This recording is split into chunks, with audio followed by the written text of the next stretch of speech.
to everyone. It's a very diverse number of talks I've noticed, and computation, as I'm used to talking about it, it seems like a relatively small part of the overall symposium. So I'd like to give you an overview of the way my group uses machine learning, which may be a little bit different from some of the other talks in this session and in the conference as a whole. So where we start is we start by thinking often about how to generate our own data with density functional theory. And in the first part of my talk, I'm going to tell you a little story of what we can learn simply by just generating more data than you would typically generate in a small scale study, particularly through automation. And if we have data to generate, then if we're thinking about building regression machine learning models with that data, then we need to develop machine learning model representations that we can use to then train models. So we also think about training models and knowing where these machine learning models are confident, so where their predictions can be trusted, and where those models cannot be trusted. So that might mean new data needs to be acquired. So we call that uncertainty quantification. And when we are using models only where they can be trusted, we'll refer to that as model exploitation.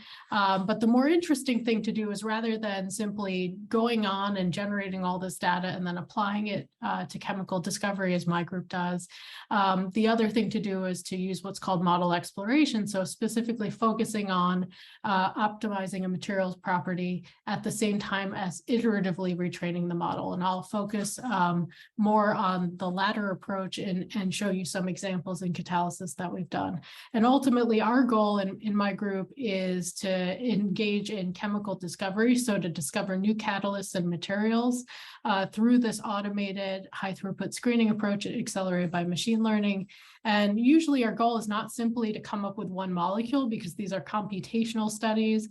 And so it may not be a guarantee that a molecule we come up with on a computer can be easily synthesized and have all of the desired attributes that experimentalists might want. But instead, our goal is ultimately to come up with design principles and a range of compounds that could satisfy a particular design objective. So I'll start first by giving an example of how we built MolSimplify, an automated high throughput screening workflow toolkit for open shell transition metal chemistry, and the kind of useful things we could figure out just by generating larger data sets than people would typically generate in DFT studies. And then I'll talk more about machine learning efforts that naturally extended from there. And so when we think about catalysis in my group, we're usually focusing on open shell transition metal catalysis, and we're really interested in bio-inspired single site catalyst designs. And so one really challenging reaction that would be desirable to catalyze is the direct conversion of methane to methanol.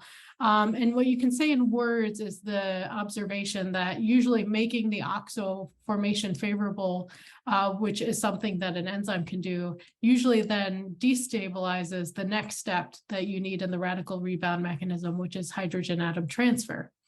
You need to also worry about other steps in this reaction, including the rebound hydroxylation of the methyl radical to form methanol and its release.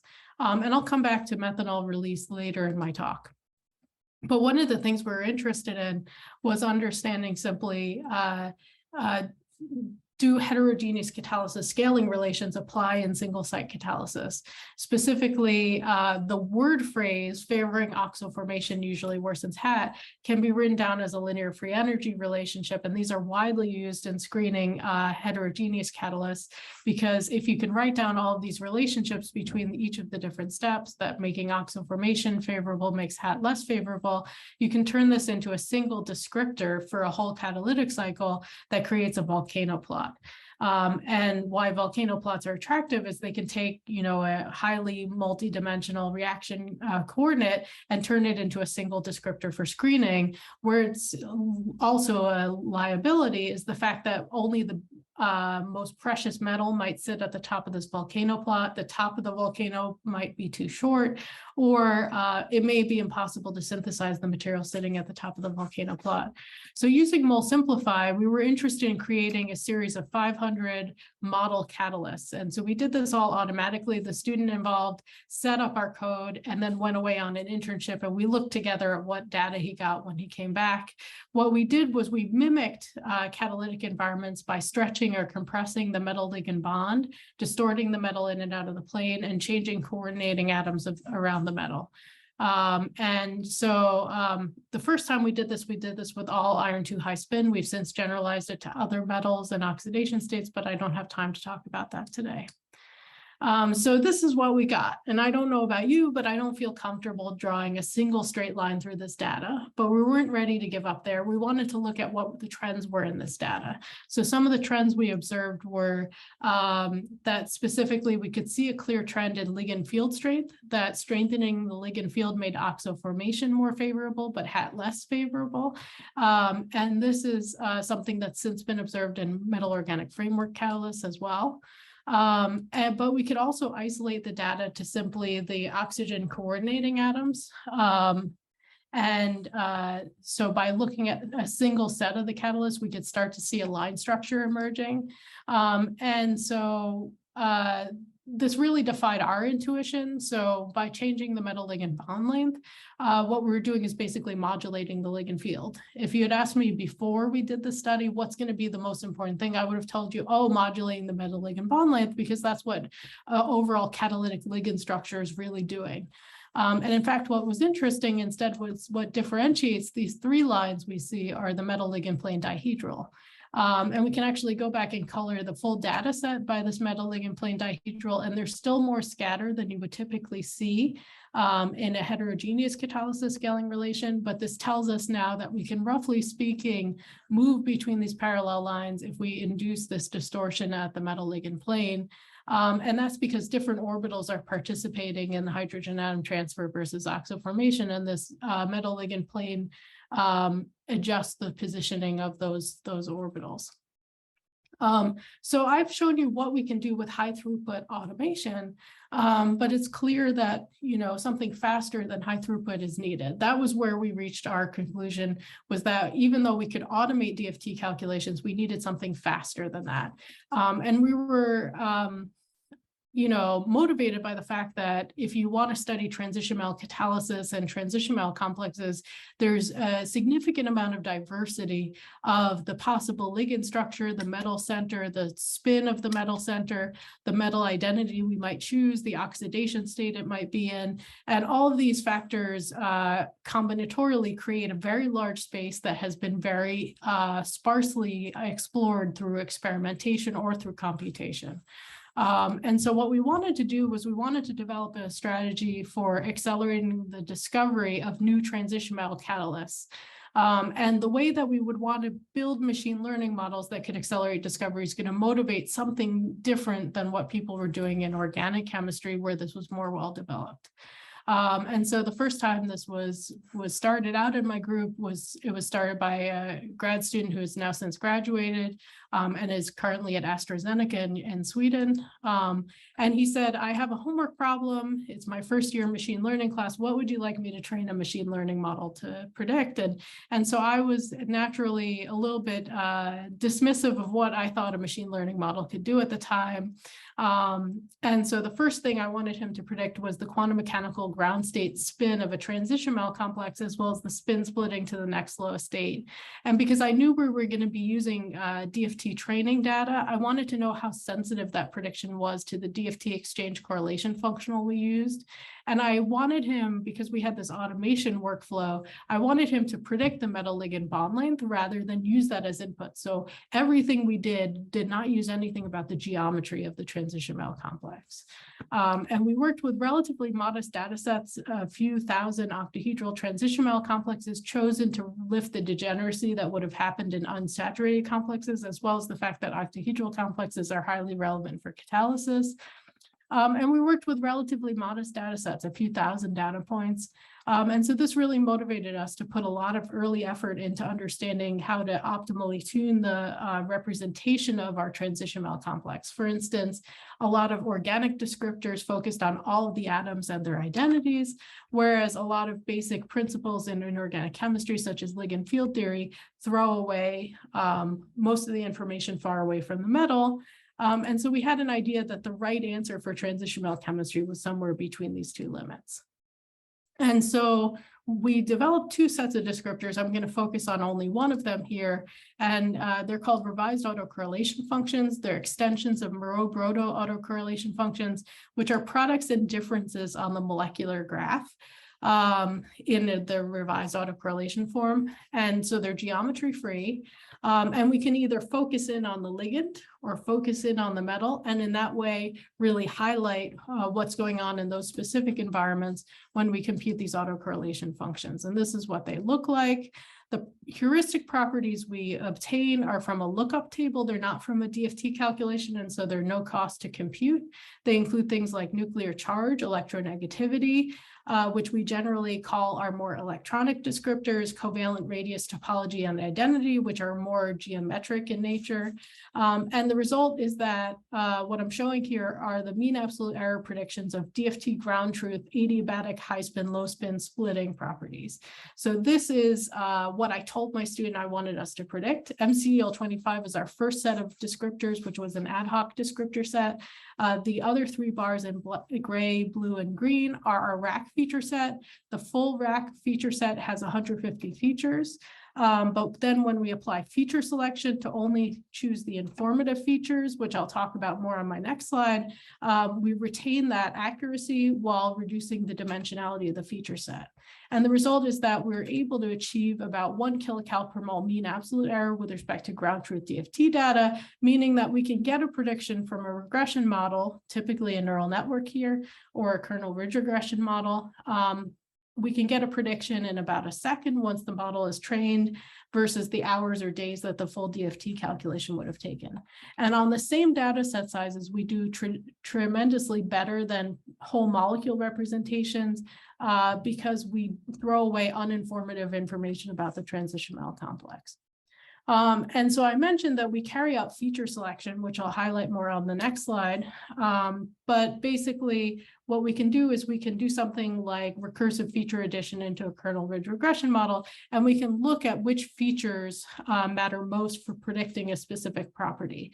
And we like these pie charts a lot. Unfortunately, I don't have as much time to talk about them as I normally do in this format. But basically, the pie chart on the left is the pie chart describing which racks matter for predicting the spin of a molecule. And they have a lot of blue, red, and green, which means that information close to the metal matters most for predicting the spin, whereas the redox potential has much more gray in it, meaning that predicting the redox potential of a transition metal complex depends much more on non-local information far away from the metal. So we could also extend this very easily to catalysis. So going back to that example I gave of methane to methanol conversion, I'm going to pick on specifically predicting the formation of a metal oxo intermediate. So can we train regression models to predict metal oxo formation? And the answer is yes. We can obtain the same training errors on reaction energies that we obtained on other properties such as spin splitting. But maybe more interestingly, what we can do is we can look at the pie charts that come out of predicting spin versus what pie chart we get from feature selection for predicting oxo formation. And you can see that unlike spin and redox, here spin and oxo formation are actually really close to each other. And what this suggests is that to predict if something is going to want to form a metal oxo intermediate, we need to know its spin state. So knowing the spin of the transition metal complex really tells you a lot about how favorable that metal oxo formation is going to be. And so you can't independently tune properties of a complex to tune its spin without also changing its propensity to form metal oxos. But I'd like to take a step back at this point and recognize that there's a standard approach to accelerating screening that I've already hinted at, and that's to find a descriptor that correlates to activity and reduces the complexity of computational calculation costs by finding a simple descriptor we can screen through all our complexes, just like the volcano plot I mentioned.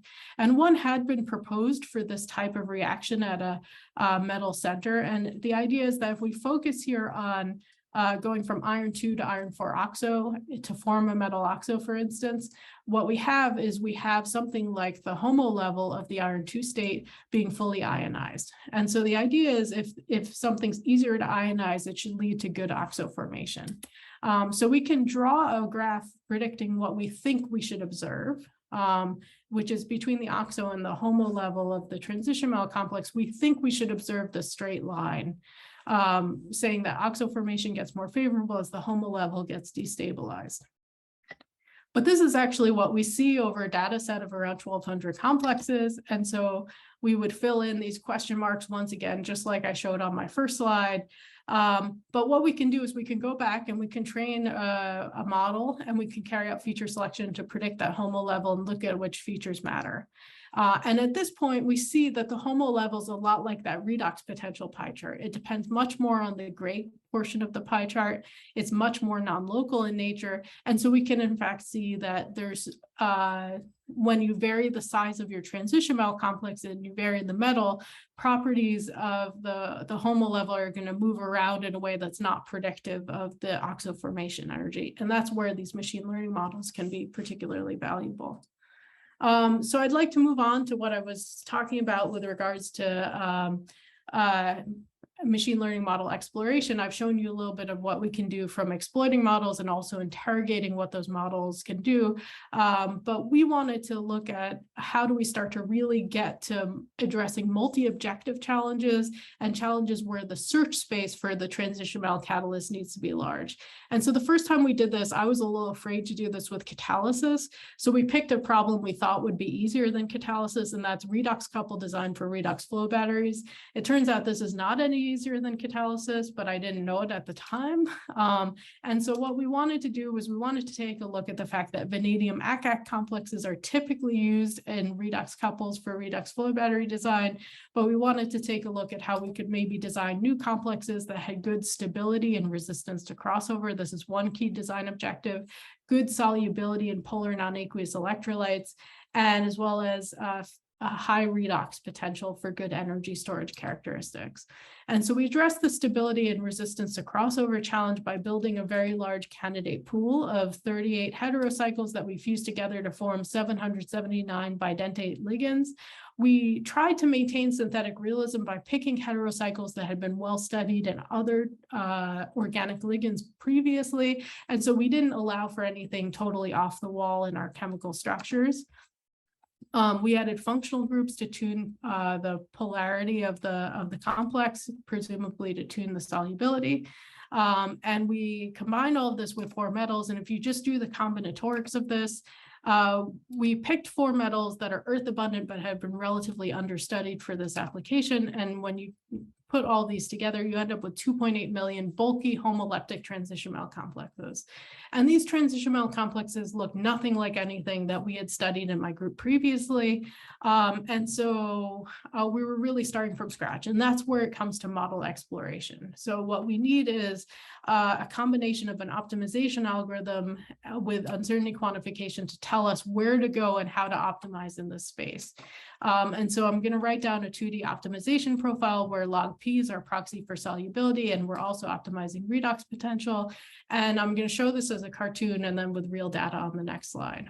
So we'll go out and we'll collect as much DFT data as we can. It will not be an impressive amount of DFT data. These are big transition metal complexes, around 100 to 200 atoms in size, but we can then train the neural net in a few minutes and ask it what it thinks of this full 2.8 million complex space. And we'll specifically use something in an efficient global optimization known as the 2D expected improvement criterion. And we'll look at which points are most promising and most likely to go beyond the Pareto front, but also the most uncertain. From those points, we'll pick out candidates, go back to DFT, collect the ground truth results, and then retrain the models and start again. So this is what it looks like. After 2 weeks running full throttle and around 64 GPUs, this is about how much data we get. It's only around 100 points. It's not very impressive. But in a few minutes with the neural net, we can go back to the neural net and we can say which points are most likely to go beyond the Pareto front here. And we'll pass these off to DFT calculation. After another week, we get these DFT results. And you can see the neural net was not very smart yet about the space. But we can retrain the model and it revises its opinion of the space. So where it's most promising on the neural net side is where the frontier is lit up. And so you can see the points that are lit up are changing. And this time we go back to DFT, and after about 4 weeks with DFT and another few minutes with the neural net, you can see we've really pushed the Pareto front forward, but the neural net is getting more and more pessimistic that we're going to find any points that push things forward further. So we do this for another couple of weeks, and after about 6 weeks with DFT and 15 minutes with the neural net, we call it quits because we really saturated the Pareto front. The Pareto front consists of only points from the last 3 generations, and we can take a look at which points lie on this axis of having really good redox potential without sufficiently sacrificing solubility. And most of them consist of manganese high spin complexes with oxygen coordinating atoms, sulfur in the ring, and small polar groups.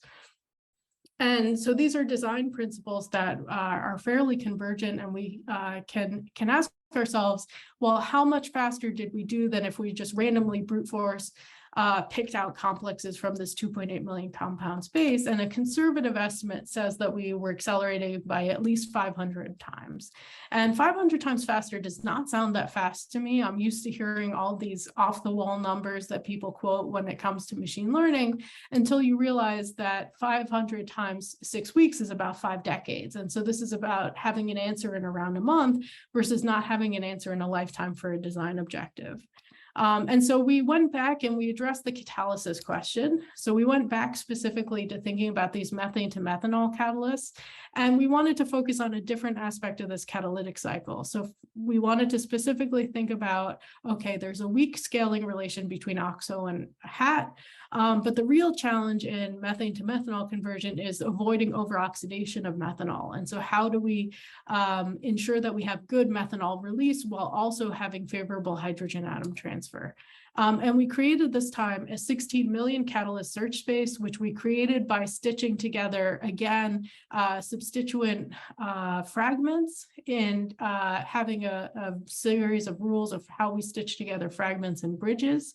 And we combine them together to create a large number of tetradentate macrocycles. These macrocycles consist of things that are well studied, such as porphyrins and chorals, but they also introduce new types of chemistry that haven't been as widely studied. And we tune these catalysts with the same type of Hammett tuning as would normally be carried out by an experimentalist. And in that way, we create a space with metal combinations of around 16 million candidate catalysts. And so this is one of the design campaigns we carried out, again, using efficient global optimization with 2D expected improvement criterion. And here this time, we want to go to the bottom left-hand corner of this plot. And we're trying to optimize for hydrogen atom transfer and release of methanol at the same time. And so after we do this for 3 generations. We did it for more generations in the paper, but I don't have time to talk about that today.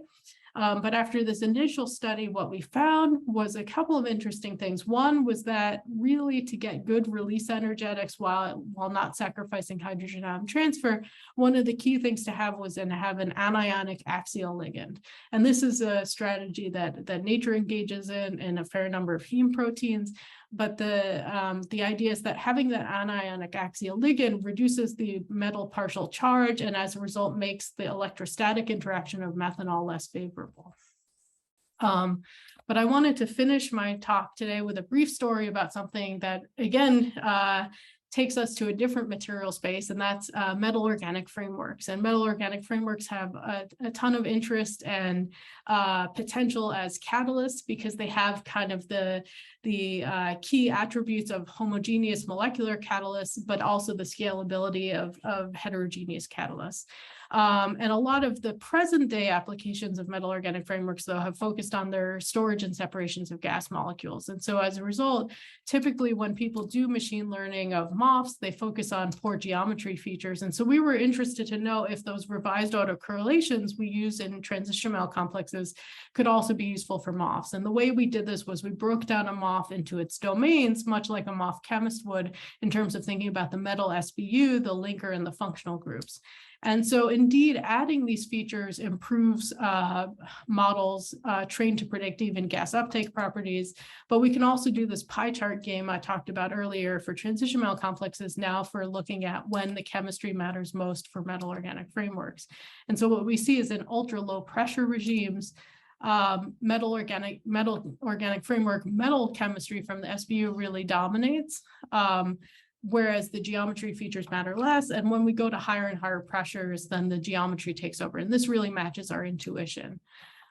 What's unfortunate is that it really depends. The pie chart is sensitive to whether we got those features from an experimental data set versus hypothetically enumerated metal organic frameworks. And so we wanted to dig deeper into that and just go straight to the source of experimental data. And so this is why we started first, not with catalysis, but with something everyone experimentally characterizes when they characterize a metal organic framework. And so what we did was we went to every single metal organic framework that had been sanitized and cleaned up in what's known as the core MOF data set, and we featurized all of them with racks from MOFs, and we pulled down every paper automatically that we could pull down. And we looked at what were some common things that people had characterized MOFs about. And one is the activation stability. So can you evacuate the pores, which is one of the key things you'll need if you want to be able to use a MOF for catalysis, as well as how thermally stable is it? Will it break down at high temperatures?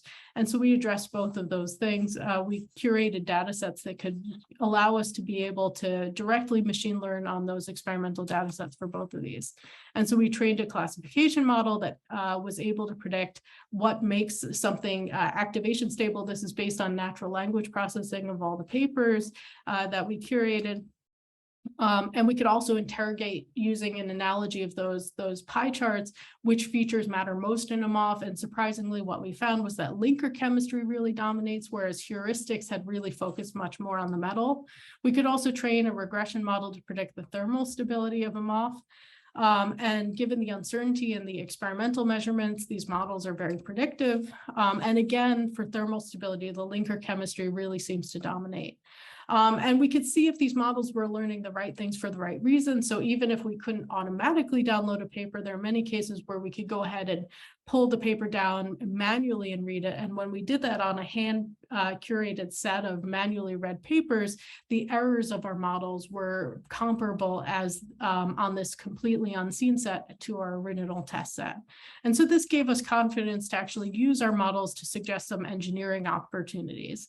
And so in particular, if we wanted to introduce activation stability to this activation unstable MOF, heuristics would have told us to change the metal center.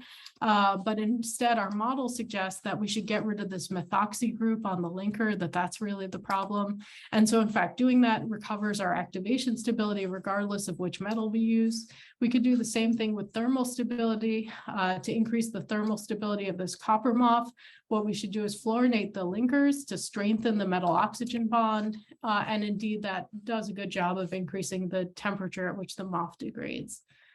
So I'd just like to finish by telling you I started my story by telling you how we built workflows and software for high throughput open shell transition metal chemistry and how that allowed us to discover properties and design principles that we just wouldn't have seen if we'd carried out smaller studies.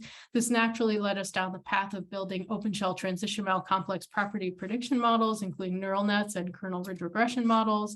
But just building models with low test errors is not enough unless we can start to accelerate discovery of new transition metal complexes and reveal design principles. And so everything I've told you about today is available in MolSimplify. You can also play around with MolSimplify Lite, which is a web front end that has some of the features of MolSimplify, but I encourage you to also play around with and install the full version available on Conda and GitHub. And I'd just like to finish by acknowledging the students who did the work. Most of the work I told you about today was done by Chenry Dwan and Aditya Nandi, two senior students in my group. And I'd like to thank you for your attention. Brilliant. Thank you very much, Heather.